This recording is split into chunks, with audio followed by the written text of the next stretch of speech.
우리가 이제 수요일에는 매주 수요일마다 이제 출애굽기로 말씀을 나누고 있고요. 주일 오후 오늘부터는 10월 첫째 주 또 10월 1일을 맞이하여서 에스더를 함께 나누려고 합니다. 수요일에 출애굽기에 대해서 나누면서 제가 한 3, 4주간 강조드렸던 부분들이 있죠. 뭐냐면 성경 속에 하나님이 등장하지 않으실 때 그럼에도 보이지 않는 곳에서 역사하시는 하나님의 능력을 살펴보는 것, 우리가 성경을 읽고 묵상하는 일에 있어서 그것을 매우 중요하게 생각해야 된다라는 것을 강조드렸습니다. 오늘부터 주일 오후마다 함께 나눌 에스더 성경은 이 부분에 있어서 굉장히 독특한 성경이에요. 66권의 정경 중에 한 권으로 인정받았음에도 불구하고 에스더에는 어떠한 특징이 있냐면 이 성경 속에 하나님이라는 단어 혹은 여호와라는 이름, 주님이라는 단어, 이게 하나도 들어가 있지 않은 성경입니다. 에스더를 1장부터 10장까지 쭉 읽다 보면 하나님에 대한 이야기가 단 한 번도 등장하고 있지 않습니다. 여호와라는 이름도 등장하고 있지 않습니다.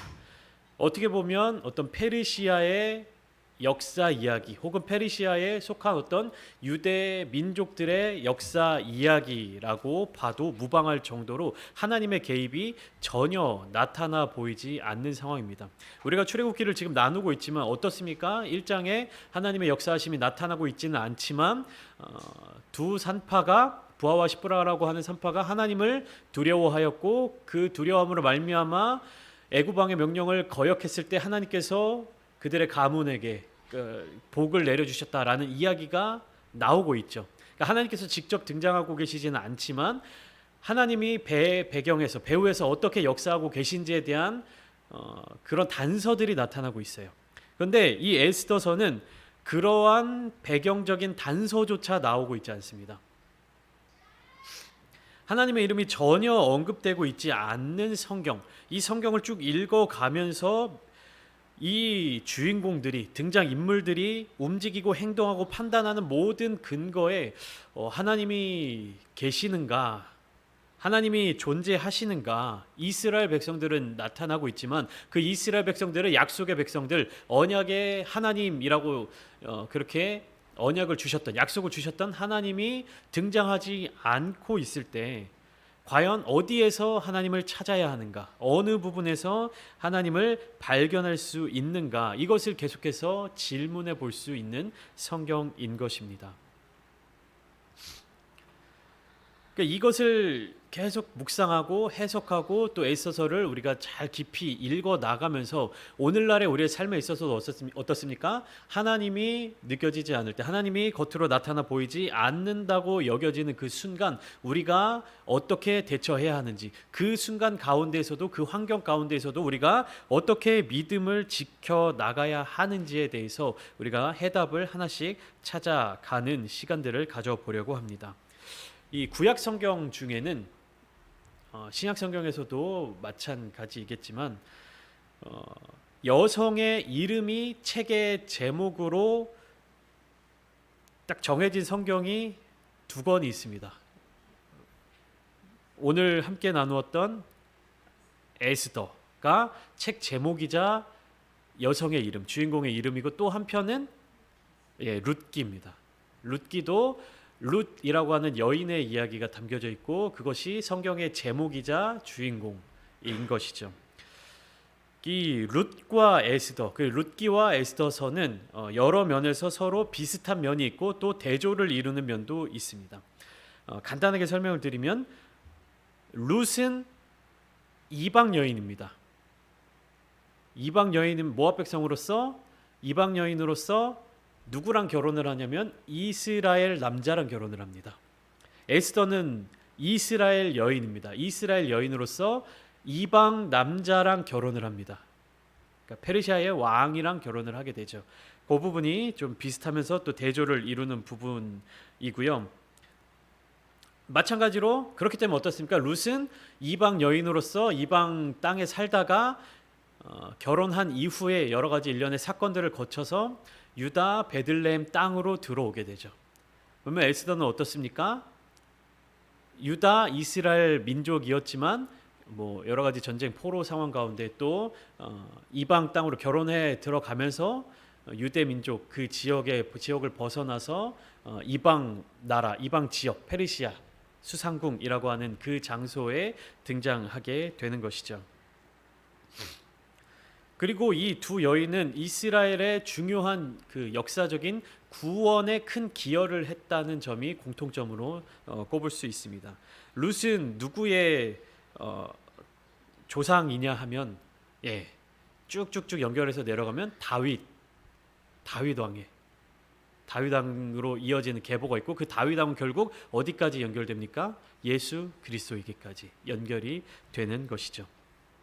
그리고 에스더는 마찬가지로 쭉 성경을 나누면서 파악하게 되겠지만 하만이라고 하는 그 사람의 계략으로 말미암아 온 유다 민족들이 다 진멸당하고 말살당할 그 위기에 처해져 있을 때 이 에스더 여인의 용기와 지혜를 통하여서 온 유다 민족들이 구원을 받았던 그 이야기에 대해서 구체적으로 기록하고 있는 것이죠.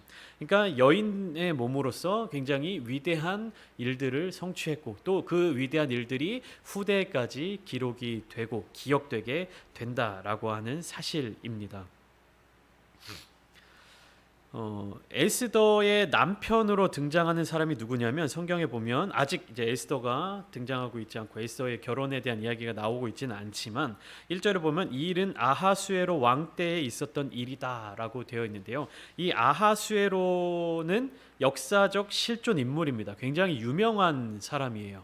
그리고 그 성경책뿐만 아니라 그 역사서에도 기록이 되어 있는 사람입니다. 아마 제가 말씀드리면 다 아실 거예요.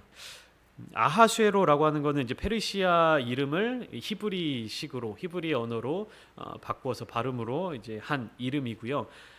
헬라어 이름이 있습니다. 헬라어 이름이 뭐냐면 크세르크세스입니다. 크세르크세스. 이 이름을 들어보시면 조금 그래도 익숙하실 겁니다. 역사적으로 크세르크세스 페르시아의 왕 누구냐면 여러분들 영화 300 보셨습니까? 영화 좀 이게 오래된 영화인데 2007년인가 2009년인가 나왔던 영화 300 스파르타인의 그 위대한 어떤 300명의 용사에 대한 이야기가 담겨져 있는 영화 그 300의 악역이죠. 적군 페르시아의 그 수많은 군대의 그 빡빡머리 하고 이렇게 가마를 타고 나는 관대하다 이렇게 이야기하는 영화적 인물 그 인물이 바로 아하수에로 왕입니다.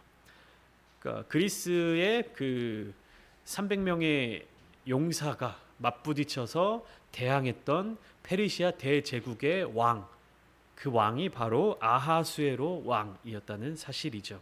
그러니까 엄청난 권력을 가지고 있었고 엄청난 땅을 가지고 있었고 큰 제국을 누리고 있었던 사람이었습니다. 그렇기 때문에 제가 설교 초반에 말씀드렸던 것처럼 이 에스더는 성경 속 이야기이기도 하지만 하나님 여호와라는 이름이 전혀 등장하고 있지 않기 때문에 그냥 역사적인 기록으로 봐도 무방합니다. 역사적인 기록으로 봐도 전혀 이상하지 않습니다. 그럼 어떻게 이 이야기가 우리에게 있어서 믿음을 가지게 하고 신앙을 성장시키게 하고 하나님을 찾을 수 있는 계기를 얻게 만드느냐? 그럼 그것은 우리가 성경을 어떻게 바라보느냐 하는 거에 달려 있는 겁니다. 하나님이 직접적으로 등장해 계시지 않고 하나님이 나타나지 않지만 그 안에서 하나님의 역사하심을 우리가 바라볼 수 있어야 하는 것입니다. 그러니까 하나님의 흔적을 우리가 찾아내야 하는 것입니다. 그 노력을 우리가 어떤 성경을 읽으면서도 계속해서 해 나가야 되는 거예요. 오늘도 본문을 묵상을 하고 본문을 해석을 하면서 잠깐 나눌 텐데요. 우리가 가볍게 읽고 넘어갈 수 있는 성경 하나하나 그리고 그 구조를 통하여서 하나님의 흔적들, 하나님의 역사하심, 하나님의 마음을 알아볼 수 있는 시간이 되었으면 좋겠습니다. 그래서 들어가기 전에 에스더서에 나타난 중요한 신학적인 관찰 여러 가지가 있어요. 신학자들이 이제 세워놓은 여러 가지 특징들이 있는데 그 중에 제가 가장 중요하다고 생각한 것 두 가지만 먼저 말씀을 드리겠습니다. 첫 번째 뭐냐면 하나님의 주권과 섭리입니다. 수차례 반복드려 말씀드리지만 하나님이 등장하고 계시지 않는데 어떻게 하나님의 섭리, 하나님의 역사하심, 하나님의 주권을 찾을 수 있느냐? 이것이 에스더를 읽을 때 가장 중요한 부분이에요. 하나님이 보이지 않는 곳에서 하나님의 주권을 찾을 수 있는 지혜. 그리고 두 번째는 뭐냐면 인간 행위의 중요성입니다. 무엇이냐면 불확실함 속에서 어떤 용기 있는 선택을 할 수 있는 거예요. 자, 하나님이 나타나 있지 않습니다. 확실하지가 않아요. 보장되어 있지가 않아요. 그런데 여기에서 인간은 어떤 선택을 할 수 있느냐? 우리가 믿음을 가졌습니다. 믿음의 신앙생활을 하고 믿음의 행동을 한다라고 가정했을 때 그 믿음의 행동의 결과로 나타나는 그런 것들이 보장되어 있다면, 우리가 믿음으로 선택하는 행동으로 나타나 있는 것들이 우리에게 보여진다면 그것을 선택하기가 쉽겠죠. 근데 우리 앞에 아무것도 보이지 않아요. 아무것도 보장된 것이 없어요. 불확실한 상황 속에서 우리가 과연 믿음의 선택을 할 수 있는가? 너무나도 유명한 에스더의 고백이죠. 죽으면 죽으리이다. 과연 이러한 신앙 고백을 우리가 할 수 있는가? 그러면 다시 말하면 돌이켜서 봤을 때 우리가 그동안 신앙생활을 했던 모습을 보면 뭐냐면 불확실함 가운데 살아가는 것이 아니라 뭔가 확실한 것들을 얻고 보고 그 다음에 움직이려고 했다는 것이에요. 물론 신앙생활이라고 하는 것이 계속해서 하나님에 대한 확증을 얻고 언약을 기억하고 찾아가는 과정이긴 하지만, 만약에 보이지 않는 길이 있다면, 만약에 믿음으로 담대하게 한 발을 내딛어야 할 그 순간이 온다라고 하면 우리는 그때 어떠한 선택을 할 수 있는가? 이 두 가지에 대해서 에스더를 1장부터 10장까지 나누면서 꼭 찾아보는 그런 시간이 되었으면 좋겠습니다. 첫 번째, 하나님의 주권과 섭리. 그리고 두 번째, 인간의 선택, 인간의 행동. 그렇기 때문에 이 에스더는 역사적인 사건들과 그 기록이 사실적으로 나타내 있고 나열되어 있지만 그저 역사적인 일들이 시간 순서대로 나열되어 있는 것으로 그치면 안 되는 겁니다. 그 역사 속에서 보이지 않지만 하나님의 의지와 섭리, 그리고 하나님의 개입, 이러한 것들을 찾아낼 수 있어야 하는 거예요. 그러니까 기록되어 있는 역사와 성경 속 역사가 다른 것은 무엇이냐면, 기록되어 있는 역사는 그냥 시간의 순서대로, 흐름대로 그 사실만을 나타내고 있다면, 하나님의 역사, 성경 속 역사는 무엇입니까? 그 사건마다, 그 시간마다 담겨져 있는 하나님의 계획이 무엇인지, 그 하나님의 계획이 어떻게 이루어져 가고 있는지, 그 하나님의 계획이 이루어진 결과로 무엇이 나타나고 있는지, 그리고 오늘날 우리에게 주시는 하나님의 계획이 무엇인지까지 이어질 수 있어야 하는 것입니다. 그러니까 사람의 눈으로 보는 것이 아니라 하나님의 시선을 가지고 바라봐야 한다는 사실이죠. 1절 말씀 볼까요? 이 일은 아하수에로 왕 때에 있었던 일이니라고 시작되고 있습니다. 아까 설명드렸다시피 아하수에로는 페르시아어를 히브리식으로 바꾼 이름이며 역사적으로는 크세르크세스라고 불리는 왕, 실존하는 왕이었습니다. 이 왕은 어떤 사람이었냐면 인도로부터 구스까지 127 지방을 다스리는 왕이라. 그러니까 몇 지방을 다스렸느냐, 이거는 이제 사람마다 어떤 구획을 어떻게 나누느냐에 따라서 다르기는 하는데, 인도로부터, 동쪽으로는 인도로부터 서쪽으로는 구스, 이 구스가 어디냐면 오늘날 그 북아프리카 쪽에 있는 이집트, 수단, 에티오피아 이렇게 이어지는 부근인 거예요. 그러니까 인도로부터 아프리카 북부 지역까지 엄청나게 광활하고 넓은 영역을 다스리고 있었던 대제국의 왕이었다라고 하는 사실입니다. 이 에스더서가 또 독특한 것은 무엇이냐면, 다른 성경들은 1장 1절에 시작할 때 어떻게 시작하냐면 다 하나님에 대해서 기록을 하고 있어요.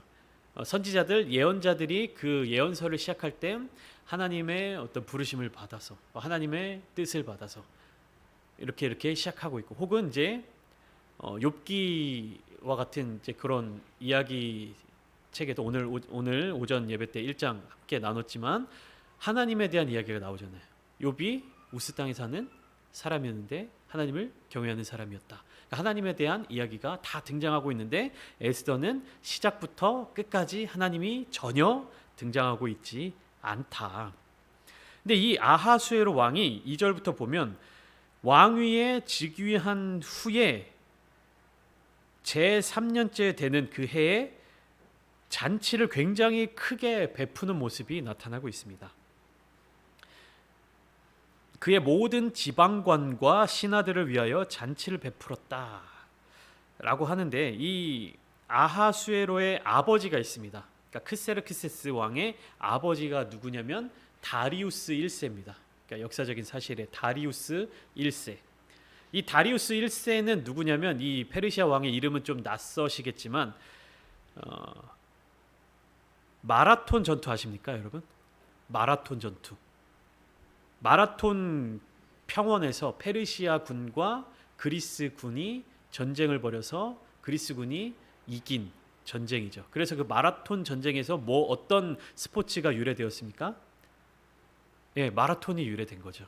그러니까 42.195km를 달리는 그 마라톤, 그 스포츠가 어디에서 발달된 거냐면, 이 그리스와 페르시아의 전쟁 속에서 엄청난 대군이었던 페르시아를 그리스가 기적적으로 막아냈습니다. 그러니까 그리스 본토에 있는 백성들은 굉장히 두려움에 떨고 있겠죠. 페르시아 대군이 이 그리스 땅으로 들어와서 침공해 와서 전쟁을 벌였는데 어떻게 됐을까? 그 결과가 막 두려워 떨고 있는 그 백성들에게 좋은 소식을 전해주기 위해서 마라톤 평원을 가로질러서 그리스 본토까지 쉬지 않고 달려와서 승리의 소식을 전한 병사가 있었다. 그래서 그 병사를 기리기 위해서 마라톤이라고 하는 이 스포츠가 생기게 된 것이다라는 어떤 역사적인 그런 사실들, 그런 어떤 역사들이 있죠. 그러니까 지금 어떤 상황이냐면, 굉장히 큰 제국이요, 놀랍게 그 넓은 평원과 넓은 영토를 가지고 있는 그 대제국인데, 그리스라고 하는 작은 나라를 침공해서 점령하려다가 실패했습니다.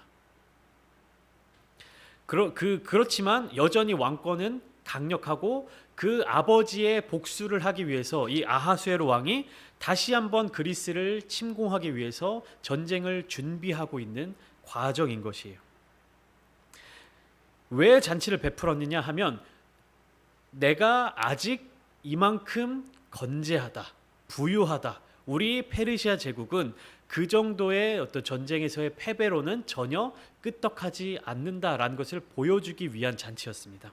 그렇기 때문에 이 잔치가 며칠이나 유지되었죠? 180일 동안 지속됐습니다. 그러니까 파티가 매일매일 있는데 그게 6개월간 이어지는 거예요. 그리고 성경에서도 기록하고 있죠. 4절 보면, 왕이 여러 날 곧 180일 동안에 그의 영화로운 나라의 부함과 위엄의 혁혁함을 나타내니라. 이것을 보여주기 위해서 잔치를 베푼 것입니다.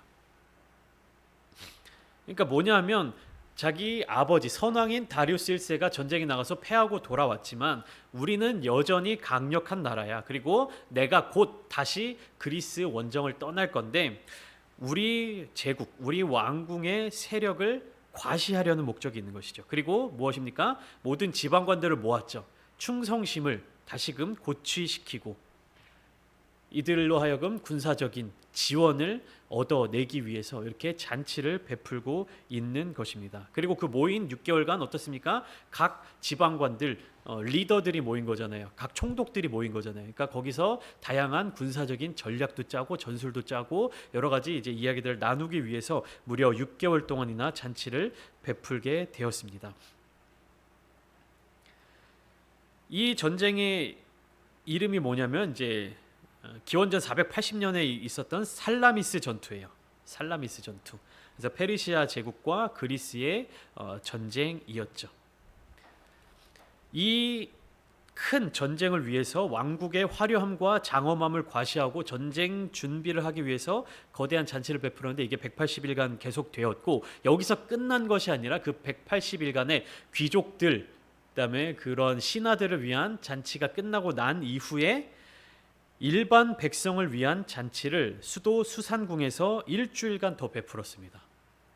이때는 뭐냐면, 특정한 사람들만 초청하는 잔치가 아니에요. 그러니까 누구나 아무나 와도 되는 파티인 겁니다. 그러니까 오늘날 조금 그렇게 비교할 수는 없지만 우리나라 수도인 서울 시청 앞에다가 잔치를 벌여놓고 아무나 와서 먹고 마시고 즐기라고 한 거죠.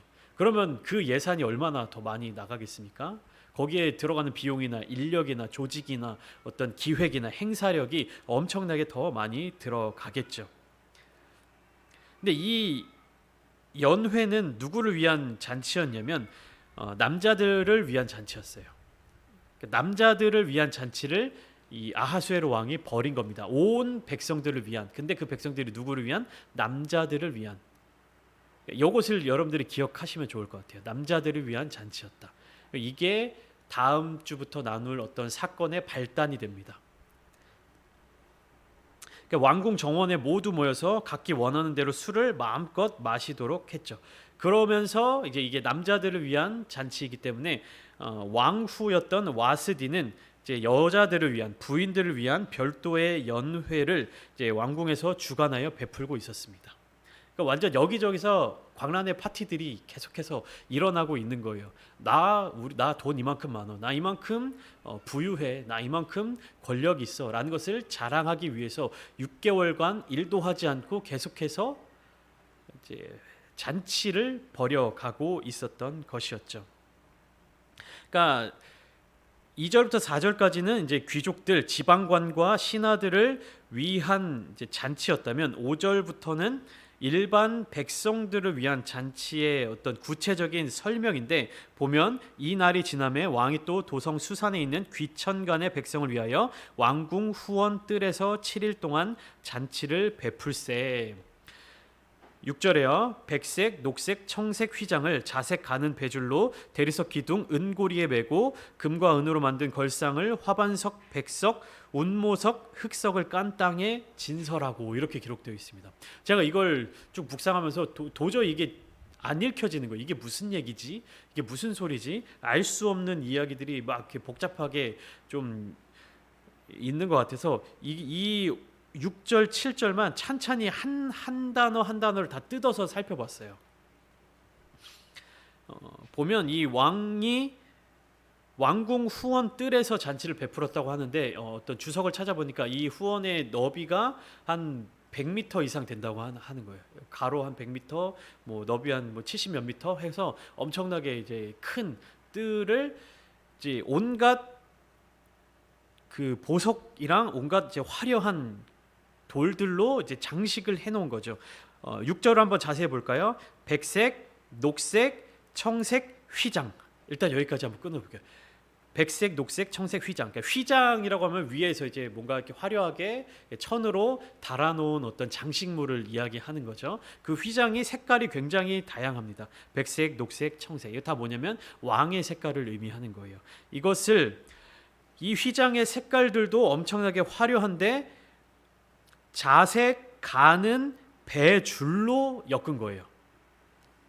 이해되십니까? 그러니까 머릿속에 상상할 때 자색 가는 배줄에 녹색, 백색, 청색 휘장을 화려하게 이제 달아서 어디에다 매달았냐 하면 대리석 기둥에다 매달았는데 그 고리가 무슨 고리예요? 은고리예요.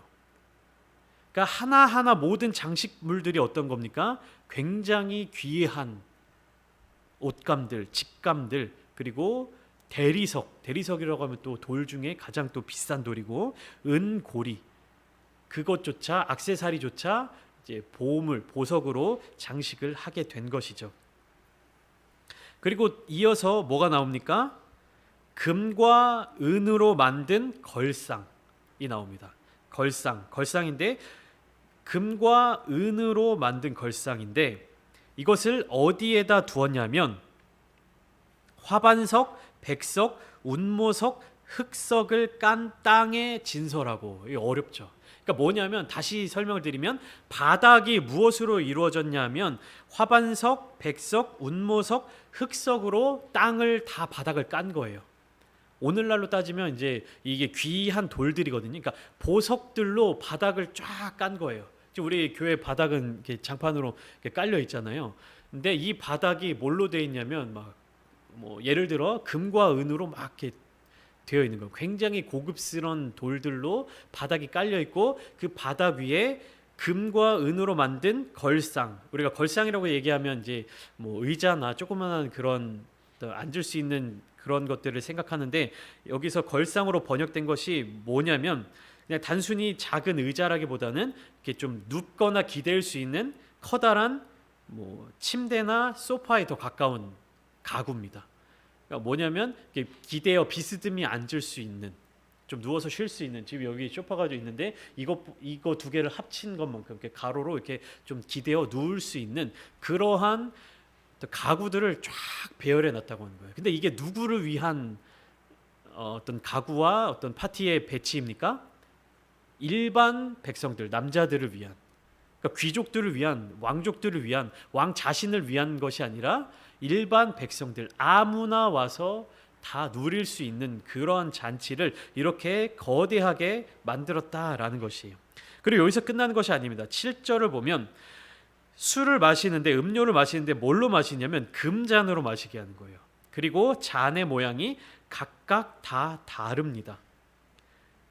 그리고 제한 없는 음료, 그러니까 술을 계속해서 공급할 수 있을 만큼 많이 준비한 거예요. 그리고 더 나아가서 법도에 따르지 않는 자유로운 음주 활동, 그러니까 왕이 풍부하였으므로 어주가 한이 없으며 마시는 것도 법도가 있어 사람으로 억지로 하지 않게 하니, 이게 뭐냐면 원래 이제 왕과 함께하는 술자리에서는 법도가 있습니다. 주도가 있습니다. 그러니까 왕이 마시면 왕이 한 잔 마시면 너도 한 잔 마시고, 왕이 두 잔 마시면 너도 두 잔 마시고, 이런 식으로 규율이 있는 거죠. 그러면 이제 술을 잘 못하거나 음료를 많이 못 마시는 사람은 굉장히 고통스럽고 힘든 시간들을 보내겠죠. 근데 뭡니까? 그 법도도 따르지 않아도 된다. 그러니까 마실 수 있을 만큼 많이 마실 수 있는 사람은 제한 없이 마시고, 많이 못 마시는 사람은 맛있는 음식을 먹으며 술을 먹지 않아도 된다라는 그러한 이야기를 하고 있는 거예요. 그리고 왕후 와스디도 마찬가지로 여인들을 위한 잔치를 베풀었다고 되어 있는데, 이 여인들을 위한 잔치는 구체적으로 설명되어 있지 않지만 왕이 베푼 잔치와 마찬가지로 어떤 굉장히 큰 화려한 잔치를 진행했을 것이다라고 생각할 수 있습니다. 이게 다 어떤 이야기입니까? 아하수에로 왕이 그 자신이 얼마나 큰 권력을 가지고 있는지, 얼마나 큰 재산을 가지고 있는지, 능력을 가지고 있는지에 대한 구체적인 설명인 거예요. 여러분, 성경에 이것을 왜 이렇게 구체적으로 설명을 하고 있을까요? 유대인의 역사도 아니고 하나님의 일을 한 사람의 역사도 아니고 페르시아 민족, 유다인들을, 이스라엘 백성들을 점령한 나라의 이야기를, 잔치를 왜 이렇게 구체적으로 화려하게 세부적으로 설명하고 있을까요? 여러분들 오늘 본문을 읽으시면서 이게 과연 성경 속에서 나타나고 있는 하나님의 역사, 하나님의 일이라는 생각이 드십니까? 안 들죠. 안 들어요. 에서 1장을 오늘 본문까지만 아니라 에서 1장을 쭉 읽으면 이게 무슨 성경인가라는 생각이 들 수 있습니다. 하나님의 역사하심도 없고, 하나님의, 그래서 이 아하수엘의 왕의 이 능력을 통해서 하나님이 도대체 무슨 일을 하실 것인가, 유대인들을 통해서 어떻게 상황을 역전시켜 주실 것인가, 이러한 역사적으로 대단한 권력을 누렸던 아하수엘 왕이 도대체 이스라엘 백성들을 위해서 무슨 일을 했는가 전혀 알 수가 없습니다. 제가 오늘 오후 예배 설교 이제 에스더 개관을 하면서 구체적으로 다양한 설명들을 다 드렸죠. 여러분들 들으시면서 무슨 생각이 드십니까? 역사 공부하는 것 같지 않으세요? 이게 과연 하나님의 말씀이랑 무슨 상관이 있는가? 성경을 읽고 있는데 도대체 하나님의 섭리, 하나님의 계획, 하나님의 뜻이 담겨져 있는가? 이런 생각 들지 않으세요? 그런데 성경을 읽을 때는요, 이러한 이야기들 속에서도 하나님의 역사, 하나님의 마음을 파악할 수 있어야 한다는 거예요. 그렇기 때문에 정경으로 이 66권 안에 들어와 있는 것입니다. 앞으로 매주 에스더서를 나누면서 이러한 일들의 반복이 있을 거예요. 왜냐하면 에스더서에는 하나님이라는 이름, 여호와라는 이름이 단 한 번도 나오지 않아요. 계속 이런 이야기의 반복이 될 겁니다. 그러면 이 순간에서 하나님의 주권과 섭리를 우리가 어떻게 알아차릴 수 있을까? 하나님이 보이지 않는 곳에서 우리 인간은 어떠한 행동들을 할 수 있는가? 하나님을 알지 못하는 아하수에로 왕이 하는 행동, 그리고 하나님을 믿는다고 하는 이스라엘 백성인 모르드게와 에스더의 행동의 선택, 어떠한 차이가 있는가? 여러분들은 거기에서 하나님을 찾아내셔야 합니다. 직접적으로 보여주지 않더라도, 직접적으로 알려주지 않더라도 이 이야기를 성경에 담아둔, 오늘날 믿는 그리스도인들에게 이야기를 읽게 만든 그 이유를, 그 하나님의 마음을, 하나님의 뜻을 여러분들은 찾아낼 수 있어야 하는 것입니다. 우리도 오늘날을 살아가면서 보이지 않는 것 속에서 볼 수 있는 믿음을 가져야만 합니다. 하나님께서 등장하지 않으시는 것 같고 하나님이 존재하지 않는 것 같아 보이는 그 환경 속에서도 하나님의 주권과 섭리 그리고 역사하심을 인정하고 믿음으로 나아가야 합니다. 여러분들이 이러한 믿음을 갖고 계십니까? 여러분들이 이러한 소망을 가지고 계십니까? 오늘부터 시작해서 한 주 한 주 에스더를 함께 나누면서 보이지 않는 것을 보는 훈련, 하나님을 먼저 찾고 하나님을 구하고 하나님의 뜻을 우리의 마음 가운데 깊이 새기는 그러한 시간들을 갖기를 소망합니다. 함께 기도하실 때 하나님, 우리는 너무나도 연약한 존재이기 때문에 눈으로 보이는 것에 마음을 빼앗기기 쉽고 우리가 깨닫고 인지하는 것을 먼저 생각하기가 쉽습니다. 그러나 하나님, 이 땅에서의 삶을 허락하신 분도 하나님이시며 이 땅에서의 많은 환경들을 제공해 주신 분도 하나님이십니다. 우리가 우리의 삶의 자리 가운데, 우리가 보는 것 가운데, 세상 속에서 하나님을 느끼지 못할 때라도, 하나님이 보이지 않을 때라도 하나님에 대한 믿음을 잃어버리지 않게 하여 주시옵소서. 날마다 하나님의 은혜를 사모하고 나아가지만 우리 마음 가운데 충만하게 누리지 못하고 있는 그 상황과 환경 속에서 혹시라도 하나님을 원망하거나 하나님을 놓치게 되는 일이 없도록 언제나 어디에서나 우리가 생각하지 못하는 곳에서도 역사하시는 하나님을 붙잡게 하여 주시옵소서.